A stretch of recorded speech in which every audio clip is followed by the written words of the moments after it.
kabar Anda hari ini? Sukses mulia. Saya ingin sekali lagi, semakin Anda ikhlas mengucapkan, semakin keras, maka sukses Anda semakin dekat pada kita. Semakin sukses, semakin mulia. Apa kabar Anda hari ini? Sukses mulia. Sukses mulia. Mudah-mudahan hidup kita selalu diiringi dengan kesuksesan dan kemuliaan dalam hidup.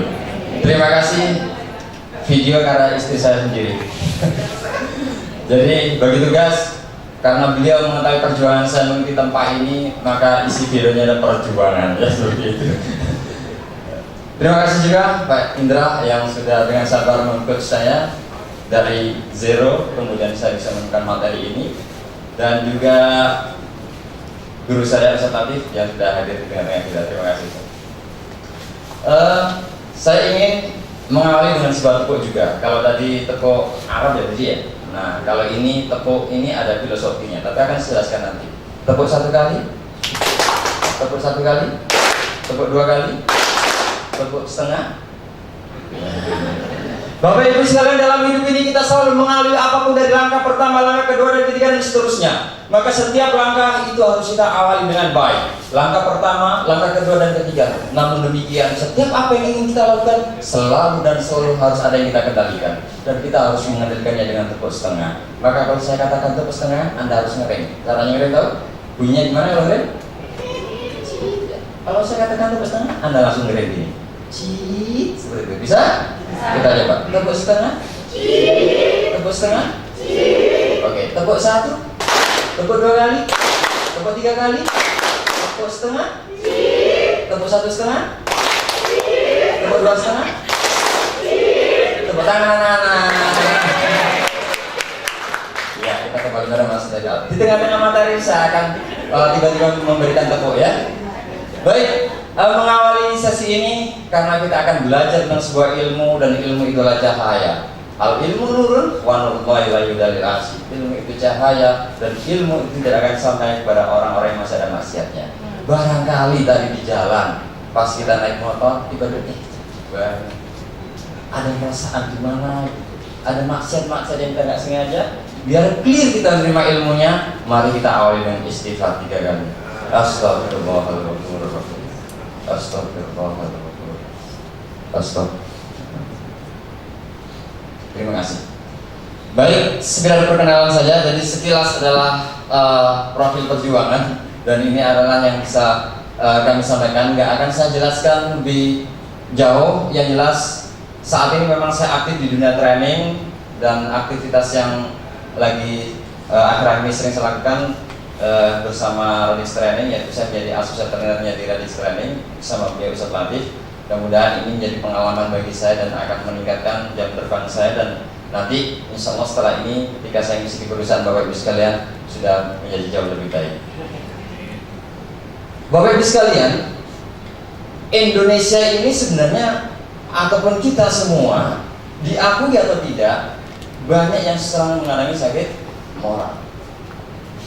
Pejabat yang sudah menjabat korupsi, guru yang katanya mulia pencabulan seksual, pelecehan seksual, suap menyuap, ya, narkoba, macam-macam. Dan setiap kekurangan nilai moral pada individu saja, orang yang melakukan dosa, orang yang melakukan keburukan itu sangat berdampak pada dirinya. Guru yang melakukan pelecehan seksual dipecat, pasti akan menerima akibat buruk dari perbuatan buruk. Bayangkan kalau di perusahaan Bapak Ibu sekalian bukan hanya satu orang, tapi rombongan karyawan melakukan keburukan, moralnya jatuh. Bagaimana kita akan memiliki perusahaan yang kuat? Itu akan menjadi omong kosong bagi kita. Dan ini pun ada penelitiannya Bapak Ibu sekalian. Ketika prinsip moral terabaikan, maka Standard & Poor's memberikan daftar 500 perusahaan terbaik. Tetapi di tahun 2006 hanya tinggal 84% hilang. Dan apa penyebabnya? Penyebab utamanya adalah pelanggaran terhadap nilai-nilai moral. Artinya saat ini moral benar-benar menjadi hal yang paling utama dalam mencapai kesuksesan hidup kita. Enggak cuma itu. Kenalin? Pasti kenal semuanya. Stephen Covey. Dia menerbitkan buku The Seven Tapi kenapa setelah orang melakukan The Seven Habits ini, mereka sukses, tapi murid-muridnya ternyata banyak juga yang masuk penjara. Berarti ada yang kurang dari The Seven Habits ini. Maka kemudian menerbitkan lagi The X Habit. Dan The X Habit itu adalah apa? Find your voice. Temukan suara. Suara saudara bercari-cari. Ya, maksudnya adalah suara yang dimasukkan oleh Stephen Covey adalah common sense. Betul nggak ya cara melakukannya? Nah, artinya adalah hati nurani. Dan hati nurani inilah, find your voice, your inner voice, suara terdalam dari diri kita itu adalah moral. Dan ini merupakan ruh dari profesi. Ruh. Profesi apapun yang kita lakukan ketika ruh ini gak ada, maka jangan harap apapun profesi kita akan menemui kesuksesan yang seperti yang kita inginkan. Apalagi penyakit-penyakit ini timbul di satu perusahaan besar, maka hilang semua. Terbukti tadi 500 menjadi 74 itu hal yang sangat luar biasa, dan penyebab utamanya adalah kerusakan-kerusakan, pelanggaran-pelanggaran terhadap orang. Maka ketika roh itu hilang, orang bekerja nggak akan ada semangatnya. Orang akan mudah mengeluh, kerjanya sebagai rutinitas. Pelanggaran-pelanggaran dilakukan, bersaing tidak sehat, selalu mencari alasan. Kerjanya prinsipnya prinsip kata. Bagaimana prinsip kata? Injak bawah, sikut kanan, sikut kiri, jilat, jilat. Karena gak ada ruhnya dia bekerja. Yang penting dia sukses untuk dirinya sendiri. Ya. Maka sekarang saatnya kita berubah. Siap untuk berubah? Ya. Siap untuk berubah? Ya. Yuk kita berubah. Kita akan berubah menjadi? Oh bukan. Kita akan berubah menjadi seorang profesi mulia. Ya. Profesi mulia. Kadang kita sering mendengar, benarkah seorang guru mengklaim dirinya sebagai profesi mulia karena dia memandaikan orang. Dokter mengklaim dirinya sebagai profesi mulia. Pengusaha juga profesi mulia karena dia memberikan mempekerjakan banyak orang sehingga mereka mampu hidup dengan baik. Tetapi ada syarat dan ketentuan yang mulia semua. Menjadi trainer mulia, ada syarat dan ketentuan. Kalau hanya bisa omdo, ngajarin orang merokok, berhenti merokok, dia sendiri merokok. Nah, Bapak Ibu sekalian, tadi kawan saya bicara soal nurse ya, perawat. Saya jadi ingat ketika ayah saya sakit. Seorang dokter sebenarnya mulia, tapi karena perilakunya ini, menurut saya jadi nggak mulia. Waktu itu ayah saya sakit dirawat di rumah sakit umum daerah. Mohon maaf, biasanya memang terkenal pelayanannya kurang baik. Sakit paru-paru, 10 hari nggak sembuh-sembuh, ditangani salah seorang dokter. Begitu 10 hari, Pak, Bapak waktunya pulang. Saya ini masih sakit. Bapak pulang, penuh rumah sakit Pak. Bapak ini kan kelas 3, pulang Pak. Ayah saya bingung. Kemudian ayah saya pulang, tambah parah, kemudian saya telepon. Saya ditelepon, maaf karena beda rumah dengan ayah saya. Yang saya ditelepon, kamu kesini. Saya datang ke rumahnya, Liv, ayah habis nemen. Sakit ayah sudah parah. Tolong kamu tungguin di sini aku sampai mati. Seorang ayah bilang sama anaknya, tungguin aku sampai mati. Siapa yang terjadi? Akhirnya bismillah ya, kita ke rumah sakit swasta yang lebih baik. Duit orang punya uang enggak, dia nanti akan kita. Dia langsung kita bawa ke rumah sakit. Apa yang terjadi? Ternyata dokter di rumah sakit swasta itu dokter yang sama memeriksa di rumah sakit itu, dan pelayanannya jauh lebih baik. Selamat pagi Bapak, bagaimana kabarnya hari ini? Saya bilang, ini kan dokter kemarin. Dan di situ 7 hari sembuh. Akhirnya kasus ini saya bawa ke DPRD, Bapak Sidoarjo. direkturnya dipanggil, kemudian dari situ terjadi perbaikan. Kebetulan saat itu saya sedang bekerja di Kabupaten Sidoarjo. Baik, lanjut dulu. Nah, profesi mula itu sebenarnya adalah profesi apapun yang diniatkan untuk ibadah, halal, dikerjakan dengan akhlak yang baik serta bermakna bagi diri dan orang lain. Ini niat itu sangat penting sekali.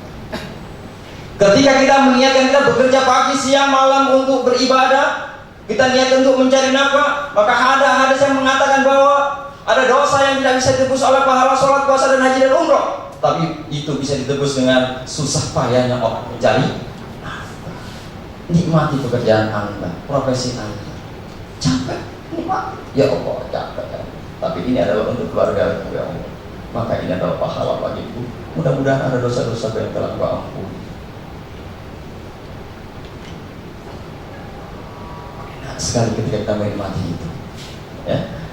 Nah, kebermaknaan halal, banyak sekali orang yang prinsipnya 3 hal: halal, halal, hantam, halal, haram, hantam, halal, haram, hantam. Banyak sekali kisah-kisah mengerikan ketika orang sudah memberikan rezeki haram terhadap keluarganya. Semuanya ada ceritanya satu-satu sebenarnya. Kalau saya ceritakan semuanya nggak nututi waktunya, kecuali ada perpanjangan waktu. Baik, kebermaknaan yang akan saya ceritakan. Bagaimana seorang tukang sampah memaknai profesinya. Ada seorang anak, anaknya tukang sampah. Ketika di kelas dia dapat tugas, besok anak-anak tugasnya menyampaikan profesi orang tuanya masing-masing. Maka dipanggil guru-guru. Andi, maju. Ayahku seorang pilot, dia setiap hari terbang dari Jakarta ke Singapura. Kemudian saya diberikan oleh-oleh, diberikan baju, diberikan boneka. Tepuk tangan untuk Andi ya. Begitu yang kedua, Agus dipanggil. Agus, bapakku seorang Agus. Maaf Agus.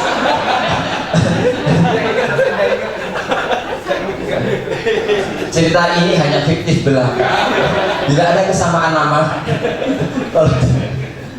Ya, kemudian dia cerita, bapakku setiap hari bekerja, bapakku menggunakan seragamnya warna hijau, bapakku memakai sepatu boot.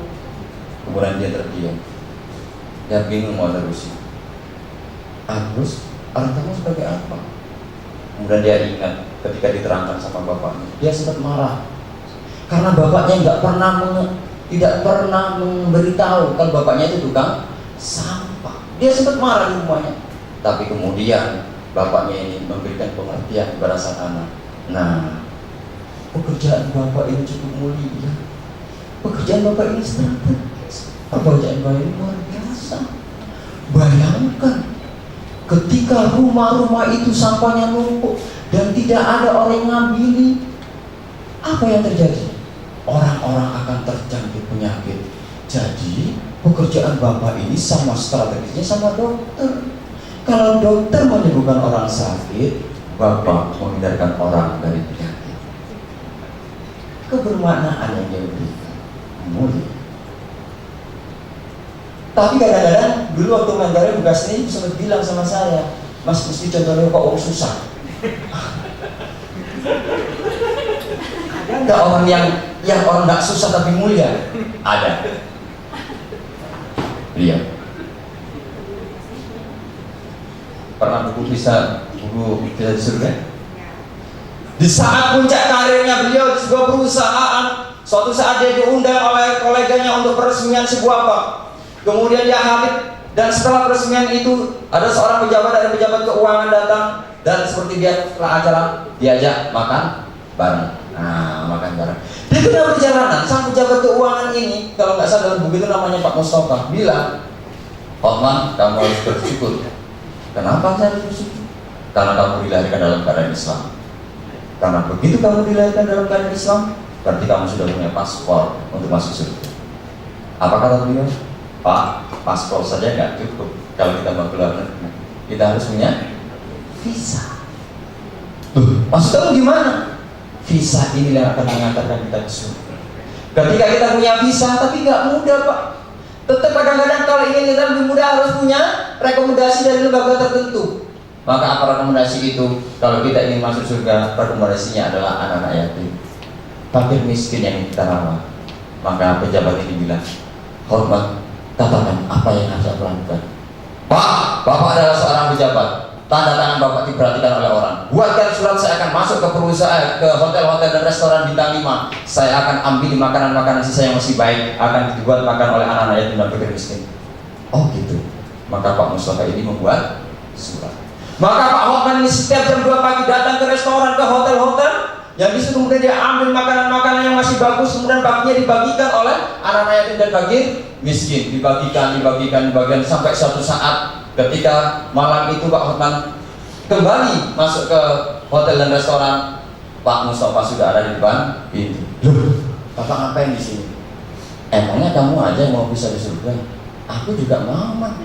Oh, oke Pak, sama-sama. Bayangkan seorang pejabat malam-malam mengambil barang-barang di lorong-lorong hotel, makanan-makanan siap dipakul di pundaknya, kemudian dibagi-bagikan kepada fakir miskin dan anak fakir miskin dan anak yatim akhirnya merasakan nikmatnya masakan restoran mulia. Sudah buka sini ya, ada orang hebat ya. Baik, kita lanjutkan. Maka prinsip profesi mulia yang pertama adalah jagalah dirimu dan keluargamu dari api neraka. Pak, Bu, bekerja untuk apa? Bekerja untuk siapa? Untuk berkah? Untuk menghidupi keluarga? Enggak, untuk sendiri, belum berkeluarga. Belum berkeluarga ternyata. Yang sudah benar Bapak? Sudah benar? Bekerja untuk keluarga juga ya? Keluarga. Maksud kita baik, kita bekerja untuk keluarga, agar keluarga kita bahagia, agar keluarga kita sejahtera, agar keluarga kita enjoy, asik menikmati hidup dengan pekerjaan kita. Aku kerja ini untuk keluarga. Tapi bayangkan ketika yang sudah diniatkan kita baik seperti itu ternyata malah mencelakakan keluarga kita kasih barang yang haram. Nah, ini neraka, nak makan ya. Karena tidak ada daging yang akan jadi masuk di tubuh kita selain api neraka ketika itu haram. Nah, silakan ini api neraka dimakan ya. Terima kasih. Prinsip yang pertama. Yang kedua,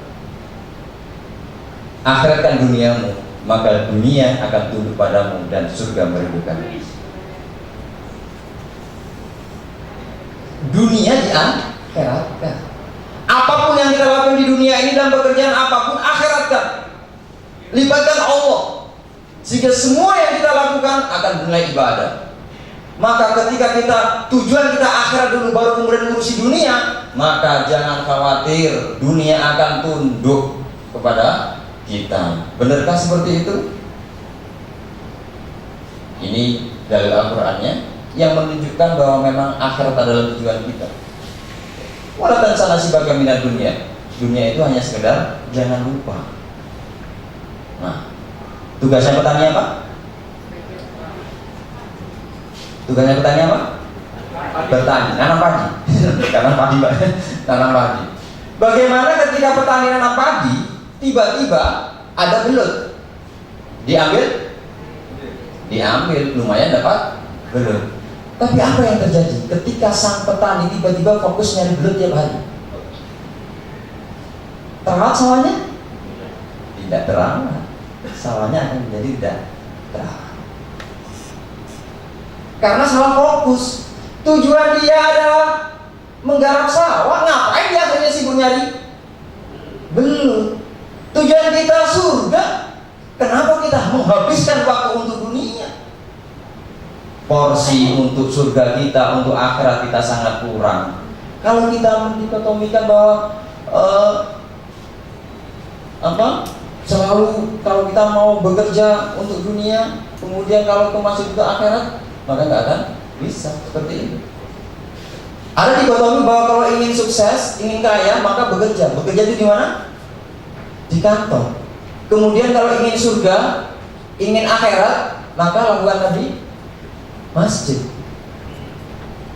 Padahal Kalau kita hitung berapa jam kita di tempat kerja dan berapa jam kita di masjid, apakah kita yakin ketika kita di masjid hanya beberapa menit saja, kemudian ini akan memasukkan kita ke surga?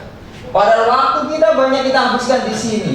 Maka ketika di sini di tempat kerja ini kita tidak mampu mengakhiratkannya, habislah kita. Maka ketika training di Telkomsel sampaikan, Bapak Ibu sekalian, jangan-jangan dan bisa saja surga dan neraka Bapak Ibu sekalian ada di Telkom, bukan di masjid. Bisa jadi surga dan neraka kita ada di profesi kita masing-masing, bukan saat kita zikir di masjid. Ya. Maka setiap kita kerja, upayakan semuanya kita diniatkan untuk Allah. Ada Allah di dalam kita, akhirat kita masukkan terus di dalam diri kita. Kita lanjutkan. Ini adalah hadisnya yang menunjukkan bahwa dunia akan tunduk pada kita. Barang siapa yang menjadikan dunia sebagai tujuannya, maka Allah akan mencerai beraikan urusannya dan menjadikan kefakiran di pelupuk matanya. Dan dunia tidak akan datang kepadanya melainkan apa yang telah ditetapkan baginya. Ngeri. Bayangin kalau kita tujuan kita hanya dunia, urusan kita jadi tercerai-berai. Kefakiran berada di pelupuk mata kita. Kaya sih kaya, tapi kenapa dia selalu merasa kurang? Enggak pernah puas karena di pelupuk matanya ada selalu kekurangan, kefakiran yang ada di pelupuk matanya. Enggak akan puas, fakir. Walaupun mobilnya mewah, kantornya mewah, dia selalu kurang. Enggak pernah berkecukupan. Yang ada di depannya adalah dunia, fakir. Berapa banyak orang kaya yang tidak bisa menikmati kekayaannya? Banyak sekali. Tetapi ketika kemudian akhirat yang menjadi tujuan kita, maka Allah akan menyatukan urusan kita dan memberikan berkecukupan di kalbu kita, dan dunia akan mendatanginya dalam keadaan tunduk. Kita orang yang beriman gak kita? Percaya sama Allah? Percaya sama Rasul? Percaya sama Nabi Muhammad ya? Sama hadis-hadisnya percaya? Berarti kita harus percaya dengan ini. Mindset kita harus semuanya kita ubah, bahwa kita bekerja bukan untuk dunia, kita bekerja untuk akhirat. Dunia adalah jalan untuk menguruskan kita nanti ke akhirat. Maka ketika orang bilang dunia ini adalah jembatan menuju akhirat, katanya dunia jembatan. Anehnya banyak orang membangun rumah mewah di atas jembatan. Ngapain coba?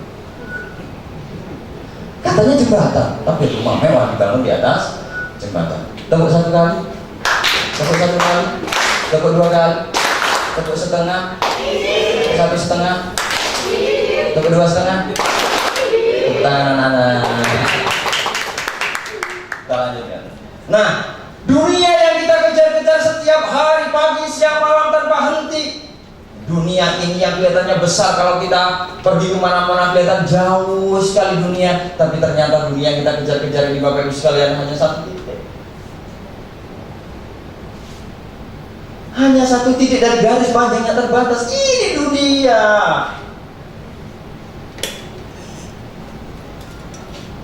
Yang kita berusaha pagi siang malam, kita hanya mengejar satu titik dibagi orang banyak. Kalau di antariksa ini bumi nggak ada apa-apanya yang kita kejar-kejar setiap hari. Maka dunia itu hanya sementara, akhirat selamanya. Sebenarnya saya ingin ngajak bernyanyi lagu ini, ya, tapi nggak menutupi waktunya. Udah kurang 15 menit. Yang kedua, karena ada kesalahan teknis, pindah laptop kayaknya nggak tersupport. Mestinya ini otomatis muncul lagunya, sehingga kita akan merasakan bersama-sama lagu ini. Ini lagunya Medina ya. Orang kaya mati, orang miskin mati, raja-raja mati, rakyat biasa mati, semua pergi menghadap ilahi. Dunia yang dicari tak ada yang berarti. Oke. Baik. Nah, ini kita akan mau masuk 4 pilar profesi mulia. Ya. 4 pilar profesi mulia. Bagaimana agar kita bukan hanya mulia, kita sukses akhirat kita, tapi harus didukung dengan kesuksesan di dunia, dan itu harus dipersiapkan dari diri kita sendiri untuk menjadi seorang profesi mulia. Maka 4 pilar ini adalah yang saya rumuskan dalam 4 al. Apa itu 4 al? Al yang pertama adalah mental. Alif. Yang kedua, alif lagi. Ketiga, alif. Keempat, alif. Ya. Al yang kedua adalah akal. Al yang ketiga, moral. Al yang keempat, spiritual. 4 pilar inilah yang kemudian akan membuat kita tumbuh menjadi seorang profesi mulia. Ya. Akan sedikit kita bahas satu persatu. Ya. Yang pertama adalah menguatkan mental. Kalau kita bicara soal mental, ini adalah urusannya diri sendiri, urusan kita. Menguatkan mental itu urusan bagaimana diri ini siap berkompetisi, bagaimana diri kita mampu bersaing. Ini adalah soal diri. Mental merupakan sebuah kondisi kejiwaan seseorang dalam menghadapi suatu keadaan. Kejiwaan. Kadang-kadang kita merasa ngide, mau kenalan aja kita enggak. Kadang-kadang duduk bersebelahan nggak tahu namanya. Ya. Ngalami nggak sih? Ya, udah kenalan belum? Nah, presiden kita juga sekarang programnya revolusi mental. Kata Pak Jokowi, revolusi mental itu membangun manusianya dulu, membangun jiwanya dulu. Revolusi mentalnya dirinya dulu yang dibangun. Selanjutnya, mental itu memiliki kapasitas. Saya yakin Bang Mirzal ya, dengan saya kapasitasnya pasti akan beda. Ya. Beliau adalah pembesar, dan orang seperti beliau akan mudah masuk surga. Karena barang siapa yang berat timbangannya, maka dia surga. Dan yang ringan-ringan kayak gini ya, mudah-mudahan akan diberberat dengan amal soleh ya. Mas Mirzal, Bang Mirzal dengan saya, kemampuan ototnya untuk mengangkat pasti berbeda. Beliau mau mengangkat lebih berat, sedangkan saya mungkin agak lebih ringan. Mental juga seperti itu, ada kapasitasnya. Maka kita harus meningkatkan kapasitas mental kita jadi lebih kuat, sehingga apapun nanti cobaan yang akan datang ketika kita menjalin hubungan kita berusaha menjadi profesi mulia, ada tantangan, ada rintangan, mental kita sudah kuat. Yang kedua, 3 tingkatan mental yang saya bahas ini terinspirasi ketika saya kereta. Maka saya buat tingkatan mental ada 3: mental kelas ekonomi, mental kelas bisnis, dan mental kelas eksekutif. Ini tidak ada dalam buku manapun kecuali dalam buku saya. Ya. Sudah punya? Belum, karena belum terbit ya. Sama nanti. Ditunggu saja. Mau pre-order dulu boleh? Nah, saya sedikit cerita tentang mental kelas ekonomi. Ya, naik kereta ekonomi itu sekarang enjoy, bener? Sudah AC, Pak Bambang pengalaman ya. Ya, sekarang seorang trainer. Orang suka naik kereta. Naik kereta ekonomi itu sudah ada colokannya sekarang. Udah AC, tinggal dicolokin. Nggak mati gaya BBM sampai. Kalau naik bis masih bingung. Sekarang naik kereta ekonomi pun harus pakai tiket. Nggak bawa KTP nggak bisa masuk. Saya pernah lihat sendiri tuh, orang nggak bawa KTP nggak jadi masuk. Ketat. Sehingga semuanya dipastikan dapat tempat duduk. Pasti dapat tempat duduk, nggak ada yang berdiri. Pertanyaannya, siapa penumpang kelas ekonomi? Rata-rata ya penumpang kelas ekonomi waktu itu. Sudah dapat tempat duduk, nggak ada bangku yang nggak sampai berdiri lah, bahkan ada yang kosong. Tapi mengapa mereka mentalnya masih seperti ini? Masih seperti ini. Keretanya udah bagus, udah diperbaiki. Mereka tidak bisa menerima perubahan. Ini mental kelas ekonomi. Sehingga saya kalau udah naik kereta itu mau ke toilet agak bingung juga, harus halang rintang dulu. Gimana kalau orangnya? Udah susah payah Pak. Ternyata depan toilet ada orang yang tidur. Gimana coba? Terpaksa saya langkai juga. Salah sendiri tidur. Mental kelas ekonomi. Nah ini ciri-cirinya. Menolak perubahan, menerima nasib, mudah menyerah, emosional. Kita nggak bisa jelasin satu persatu. Saya udah berkali diingatkan soalnya ya. Penasaran? Ada kartu nama saya, ada brosur saya. Yang kedua adalah akal. Ya. Sering kita melihat orang masuk akal. Ternyata akal nggak di sini ya. Masuk akal itu di sini nanti ya. Coba kita lihat. Nah, samakah orang yang mengetahui dan tidak mengetahui? Hanya orang yang berakal yang bisa menerima pelajaran. Yang nggak berakal nggak bisa. Itu namanya orang berakal. Berarti akal itu penting. Nah, tataran akal ini adalah optimalisasi diri. Kalau tadi mental itu adalah diri kita, kita sibuk dengan diri kita, mengetahui diri kita, potensi kita, kejiwaan kita. Ini optimalisasi diri kita di akal. Nah, akal layak dulu, artinya paham, mengerti, berpikir, aklan, kemampuan memahami dan memikirkan sesuatu. Itu akal. Nah, ini hadisnya. Dan ternyata walahum qulubun yafqahuna biha walahum qulubun yaqiluna biha. Ini ada di Al-Qur'an. Mereka memiliki akal, mereka memiliki hati, memiliki qalbu. Disitulah mereka memahami. Mereka memiliki qalbu. Disitulah mereka berakal. Artinya ternyata akal itu di qalbu. Maka kalau yang biasanya masuk akal, masuk akal. Sekarang berubah, masuk akal, masuk akal ya. Oke. Nah, di mana letak qalbu? Kemarin sudah sedikit dibahas sama rekan kami Prihapen ya. Prihapen kemarin apa singkatannya yang ada? Peringatan Hari Pendidikan. Katalah kita nggak ya. Sesungguhnya di dalam tubuh ada sebuah daging ya. Ketika sehat maka sehat jasad seluruhnya. Ketika rusak maka rusak seluruhnya. Wajar. Oh, pertanyaannya di mana qalbu? Kalau ini liver bahasa Arabnya kibdul, kibdatun. Ini yang biasanya dianggap sebagai qalbu. Dan ternyata qalbu itu ada di sini. Ya, ini adalah qalbu kita. Nah, di sini tempat kita berpikir, memahami. Jadi mata, prosesnya mata menerima dari cahaya, ditangkap oleh otak, otak kirim ke qalbu. Qalbu memproses, ini mau ngapain?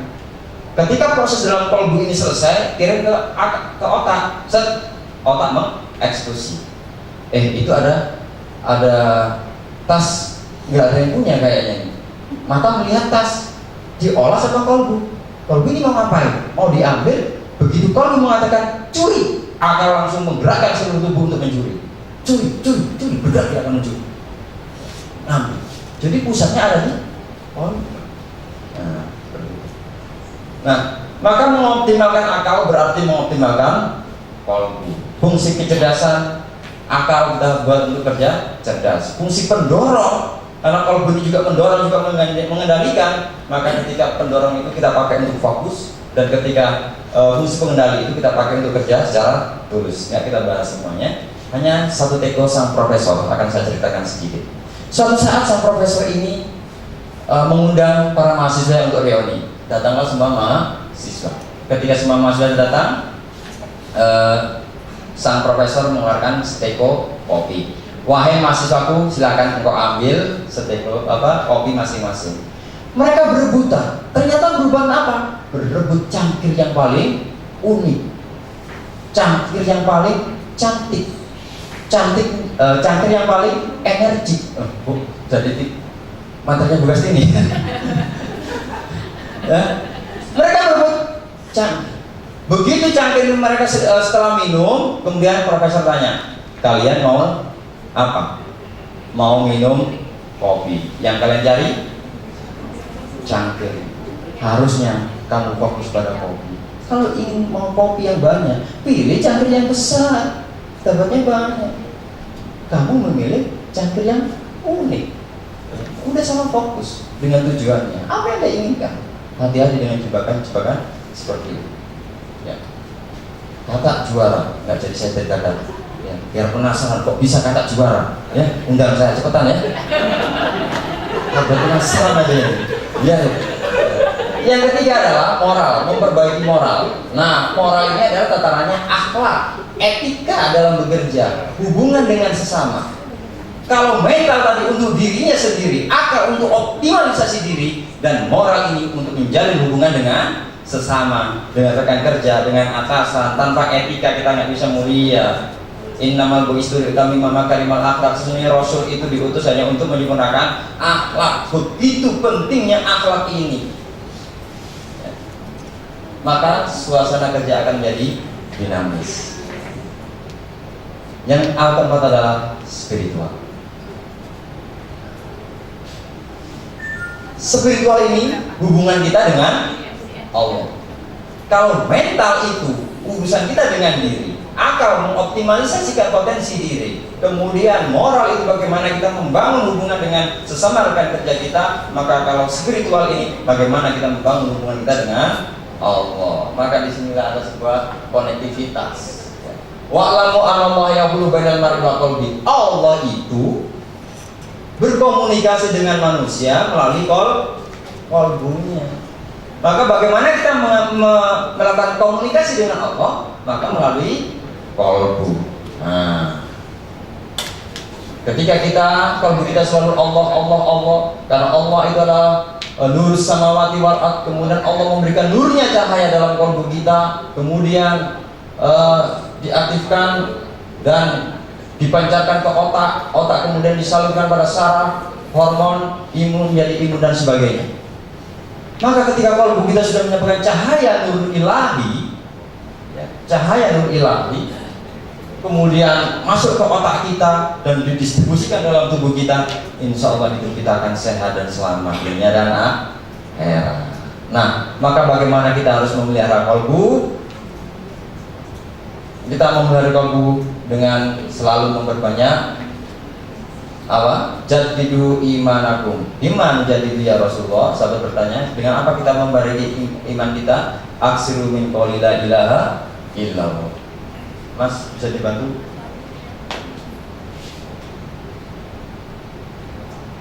Ya, perbarui selalu imanmu. Maka dengan apa kita dengan la ilaha illallah. Bagaimana caranya berzikir yang baik akan kita ajarkan pada sesi yang sebenarnya. Emang ini nggak benar? Benar juga sebenarnya. Maka kita harus selalu melibatkan Allah dalam bekerja. Ini ceritanya seru. Boleh cerita nggak Mas Indra? Nggak jadi Mas Indra. Boleh.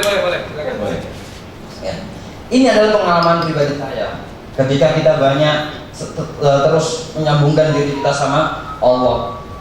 Satu hari sejak tahun 2000 saya memimpin sebuah organisasi namanya Karang Taruna. Di Karang Taruna ini kemudian saya sampai lupa ya, kalau saya juga membutuhkan apa yang dibutuhkan oleh teman-teman. Kerjaan saya Bu, data rumah miskin tahun 2002 itu. Kemudian data ini saya berikan kepada pemerintah untuk dapat bantuan.